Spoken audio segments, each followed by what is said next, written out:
What's going on? It's Will Mike Craven. Coming to you another day with another video. Hit that like, share, and subscribe button. Leave a comment in the comment section if anything interests you that was said, or even if you just like to leave a comment, just leave a comment. Um, with that being said, if you'd like to make a donation, there's a Cash App information directed below. And with that being said, I want to say something about divorce.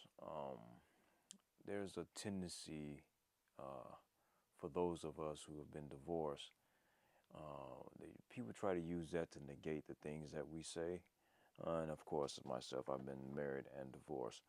So, of course, with women, they have a tendency, in my regard, to say disparaging things, and it's, oh, you're hurt because you're divorced.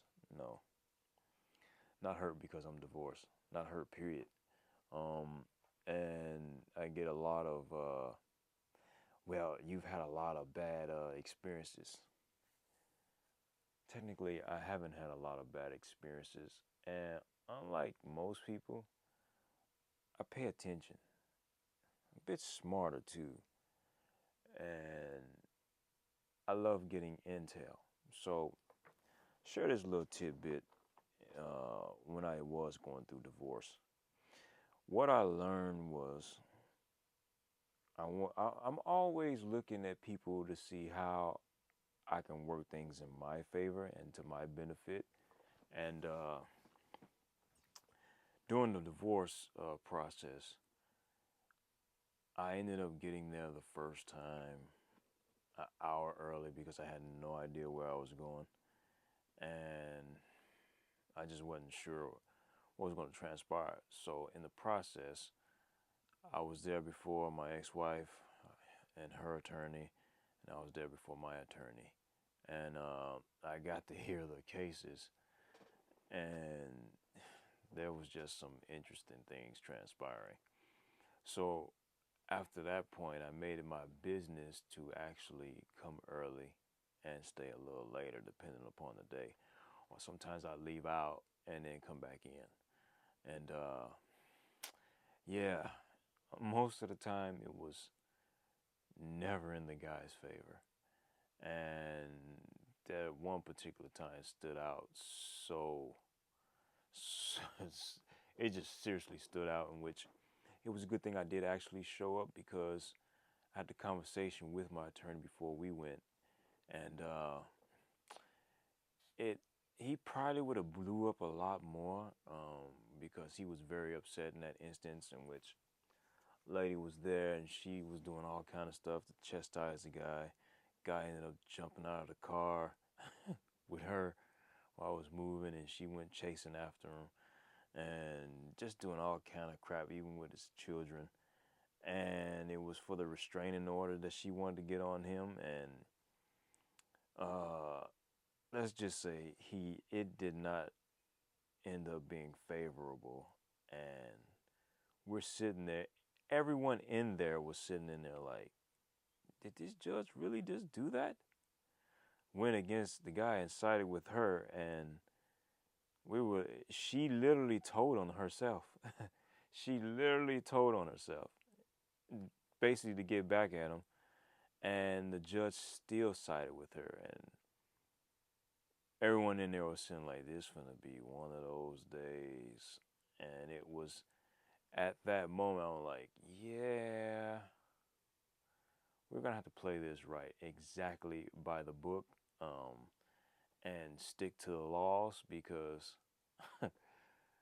in that instances there were no really laws that they were sticking to, as both of them were representing themselves. And yeah, that was pure trash. And to see that, it was like, yeah, this court finna be ridiculous. And it was a male judge at that, and he was sitting in for someone else, which made my lawyer actually very upset, because he felt like he wasn't doing his job, and technically he really wasn't. And he had just lost. He had actually, yeah, he lost, and then the judge we ended up seeing in another courtroom. They actually, I had two judges sitting in the midst that both lost their elections, so they weren't trying to do their jobs at all. But sitting in those courtrooms, man, it was really, really something to see how the system works, and it definitely does not work in a man's favor, especially if you don't know certain things beforehand. And there were a lot of things I actually prepared myself for, so I caught so much stuff. So it didn't bother me like it probably would bother most people, but I definitely learned how the courts have zero cares about you. All they care about is that end result, dragging it on, and and and and getting more money out of it. My divorce ended up being like a 2 year process, and it shouldn't even been that long. It was really cut and dry, and attorney just kept dragging it out. Well, her attorney was dragging it out. Of course, my attorney was like, I don't know why are you playing this game for? And basically, it was the whole premise of trying to get me upset and rile me up, and that never happened. Although my first attorney, because like I said, we were in two different courts. So my first attorney, yeah, he did get upset in that one instance, and yeah, yeah, that was quite funny. But yeah, man, I really sat and just listened to so many cases. Like I said, I come in before and stay afterwards, and it was really eye opening to see what goes on across the board. And there were like various situations and people getting their feelings when I say the only reason for divorce is happiness, and that was always the root of why someone was in there. He said, "Oh, communication, blah blah blah." The end result, okay, you weren't communicating like you like. You weren't happy, and it's so amazing how many people, on top of the happiness being the main issue, how many people turn around. It was at least 75% of the ones who were in court said they still love their spouse, but they can't so and so. So that told me right out. That told me also, love has nothing to do with marriage. People would have this fake, fake fairy tale, like, oh, love this and love that, but you're in here saying you love each other, and you're getting a divorce.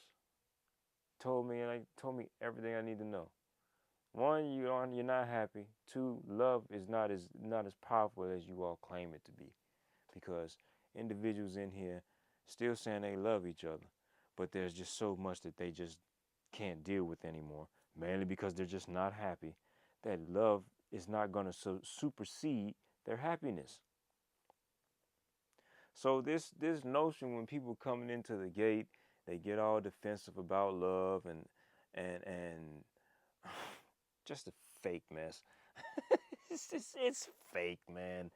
The mess is all fake because any and you see it. So I see it so much that it goes on with people just, oh, if I ain't happy, blah blah blah. Well, blah, it's all based upon the individual's happiness. Love doesn't mean anything, because then it comes down, well, I'm not finna be boo boo the fool, or they don't want to put in no work to make things work. They don't want to communicate and get to the core issues and get to the root of the problem to actually not end up in divorce court. Divorce is a byproduct of what's actually been transpiring. There were measures that you could have taken to not ending up there. But a lot of people that when I would sit there and listen, they have no desire to fix the stuff, because if they had a desire, they wouldn't be there. Oh, it's so bad. Oh, you really? It's so bad. How is it so bad? I mean, you got individuals who forgive people, who've killed their loved ones, and you're telling me and the rest of us that it's so bad you can't forgive a person? Come on, man. We pick and choose and do what we want to do because mainly people do what they want to do. And one of the things is that they don't care about the other individual. It's not going the way they want it to go. They want it their way. Things to be done how they want it done. There's a lot of people end up in counseling because they want the counselor to tell their spouse about themselves and agree with them. A lot of that happens. I see it a lot. When people ask me for advice, they want me to side with them. No, I'm not going to do that. That's not how you get to the root of the problem. Oh, I side with you, and then now the other person feels a certain type of way and slighted. And what did we solve? We solved absolutely nothing. Divorce happens in this country because people are not happy.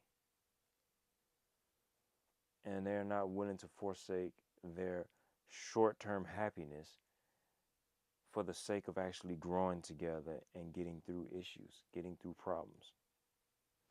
They just don't want to do that.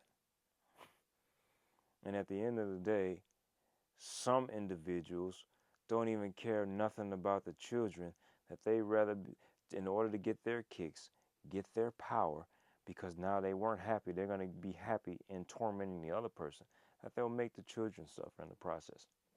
Seen that too in court. And that, technically, that ain't even funny, man, because it's just sad how blind and selfish individuals are. And we don't talk about this enough because it's just so common now that people want to get their way. And the other person is the narcissist one. When harsh reality is the one who's seeking happiness and is not happy is namely the narcissistic one. Because it's all about them. It's not really about the family. It's not really about the so-called love that they think it is. It's really just about them. And the more time keeps going past in the U.S., it makes it really hard for individuals to actually want to get married because the way the judicial system is set up is pretty much the profit. It's not the hope that you actually sustain your marriage, because there's more money in confusion. More money is made in chaos. I mean, that's how wars are created. Well, I can't remember exactly what the Joker said in The Dark Knight. I believe that was the one. Well, he said something about chaos or some crap. But individuals love chaos. They love drama. And as long as that exists, you're going to have relationships split.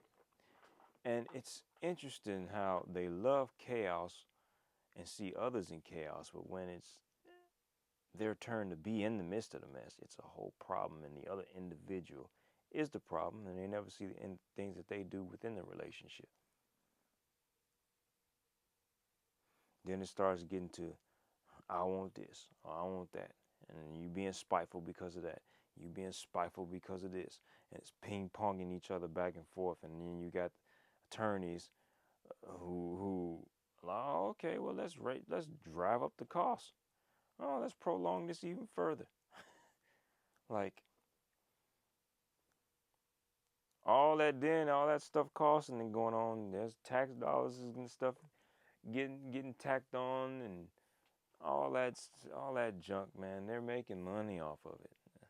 And I said before, there was a woman with she might have created TikTok, and she was a wedding planner, and then she had the wedding bridal shop, and then she had the travel agency, and then her husband was a divorce attorney. And at the end of the video, she says, and when it's all said and done, you can come to my husband, get a divorce, and we do it all over again. Selling you to make money off of you. Just like the people sending you to school. They send you to, people sending you to school, the government, all this, tell you all this old snazzy, jazzy stuff. Go get a degree. And, at one point it was a big thing to have a master's degree and a PhD and all this other crap. And you got people walking around here with master's degrees, and places want to pay you $50,000 a year for a master's degree, which was the same as a basic bachelor's. Ain't that piece of paper mess on me and a hill of beans.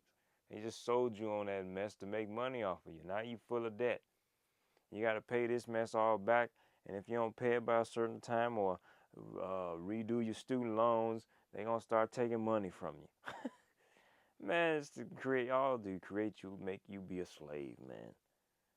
And it's the harsh reality, because this country here in the U.S., as good as it is with the opportunities and all that crap for you to do what it is that you're gonna do, and you keep working and striving to do that, it's basically to make you a slave. As what was that? The Matrix? I don't see one. I need to clean some of this mess up, but probably back over there. I remember my son being back there. But yeah, I got him somewhere over there. He holds up the battery and says, "All to have human beings, to turn them into the battery, so they can be sustained." And it's kind of the same principle, man. They do all this stuff, tell you all these lies, and make you think all these things, and the wonderful family and the picket fence, all that stuff is doing is driving up dollars to get from you. You replenish. Oh, go have a family. Now you go have a family. Get a social security number and all this stuff, and they get registered within the system. You can't do this and that. If you're not registered in the system, we need to be able to know that you exist, and they do all the census crap, all that family and all that stuff, just so they can keep track to profit. They're not going to teach you all this stuff. That's why they're going to teach you stuff about marriage and how it should go.